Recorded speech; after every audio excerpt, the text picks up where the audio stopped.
बाबरी हुआ, ज्ञानवापी हुआ, काशी हुआ, उसके बाद से संभल हुआ, अब अजमेर दरगाह तक पहुंच गए। इसी प्रकार से क्या होते रहेंगे? कैसे इसको कैसे रोका नहीं जाए? नहीं, अब मुसलमान इन चीज़ों को बर्दाश्त नहीं करेगा ना, देश का सेकुलर हिंदू इस चीज़ को बर्दाश्त करेगा। कोई भी एक टुच्चा उठा के किताब चला जाएगा तो क्या कोर्ट मान लेगी? और कोई 800 साल पुरानी दरगाह है, आज तक किसी ने ये क्लेम नहीं किया।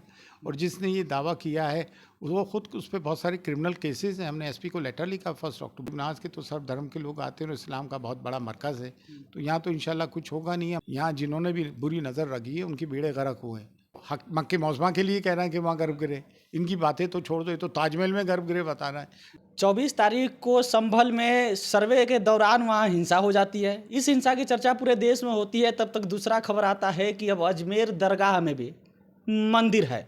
कहा जाता है कि क्या अब यहाँ भी सर्वे होगा? उसी प्रकार से एक बार फिर से दोबारा नए सिरे से चर्चा शुरू होती है कि क्या अब इसी प्रकार से पूरे देश में हर मस्जिद के नीचे शिवलिंग खोजे जाएंगे। और इसीलिए हम अजमेर आए हैं। अंजुमन कमेटी के सचिव सैयद सरवर चिश्ती साहब हमारे साथ हैं।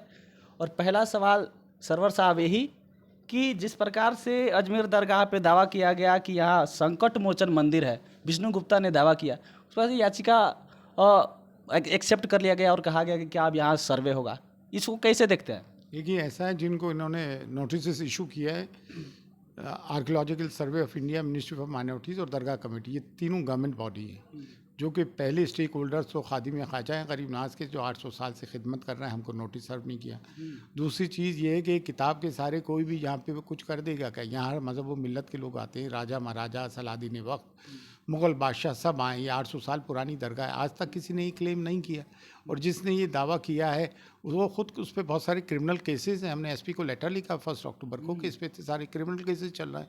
ये तो हर जगह का हो गया, संभल का हो गया, इधर का हो गया, उधर का हो गया। प्लेसेस ऑफ वर्शिप एक्ट 91 में ये था कि सिर्फ बाबरी मस्जिद को छोड़कर जहाँ का भी जो स्टेटस को है वो कायम रहेगा।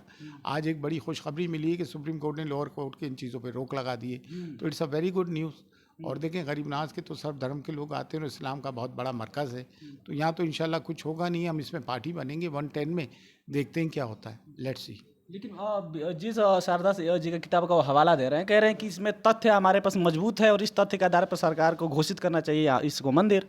उन्होंने कोई तथ्य का जिक्र नहीं किया, उन्होंने कहा ट्रेडिशंस ऐसे कहते हैं। हाँ, तो उनके कहने से क्या होता है? कोई भी एक टुच्चा उठा के किताब चला जाएगा तो क्या कोर्ट मान लेगी? और कोई ऐसा हो जाएगा? गरीब नवाज के करोड़ श्रद्धालु अकीदतमंदान ख्वाजा गरीब नवाज है, ये होने देंगे?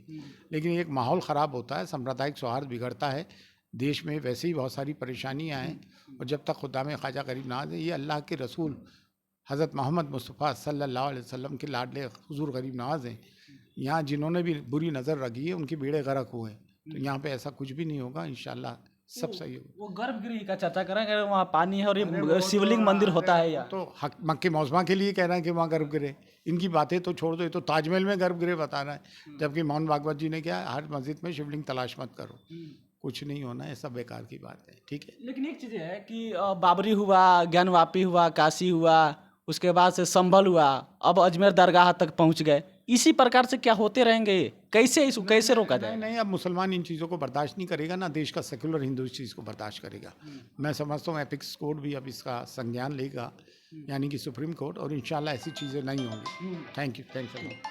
चलिए, तो अब मुसलमान इस चीज़ को बर्दाश्त नहीं करेगा और सेकुलर हिंदू भी बर्दाश्त नहीं करेगा, क्योंकि लगातार चाहे बाबरी हो, काशी हो, ज्ञानवापी हो, संभल हो, उसके बाद से अजमेर दरगाह हो, लगातार कोई किताब उठाता है, जाकर दावा कर देता है, निचली अदालतें उस पर आदेश देती है कि इसको सुनवाई किया जाएगा, और उसके बाद से सर्वे होता है। सर्वे टीम संभल गई थी, वहाँ हिंसा हो गया, और उसके बाद से मामला चलता है कि वर्शिप एक्ट का क्या हुआ। सुप्रीम कोर्ट ने जो राम मंदिर बाबरी मस्जिद में जो चर्चा किया कि वर्डिक्ट के कि बाबरी एक केवल अपवाद होगी, उसके बाद से इस प्रकार से कोई भी घटना ना होगा, और इस चीज़ को लेकर वर्शिप एक्ट का चर्चा होने लगा। और आज संभल मामले में जो सुप्रीम कोर्ट ने कहा कि निचले अदालतें इस प्रकार से कोई भी आदेश देने से बचे जब तक कि इस पे अगली कोई भी स्टेटमेंट या अगले सुप्रीम कोर्ट का इस पर निर्णय क्लियर नहीं हो जाता है। और जो वहाँ इंतजामिया कमेटी जो सुप्रीम कोर्ट पहुंची थी, उसको हाई कोर्ट जाने का निर्देश दिया गया है। और अब यहाँ जो कमेटी है, यहाँ पर की अंजुमन कमेटी, ये भी एक पार्ट बनेगी, क्योंकि उसमें ASI को पार्ट बनाएगा जो गवर्नमेंट बॉडीज का हिस्सा है। लेकिन इस पर आप क्या सोचते हैं? प्रतिक्रिया दीजिए।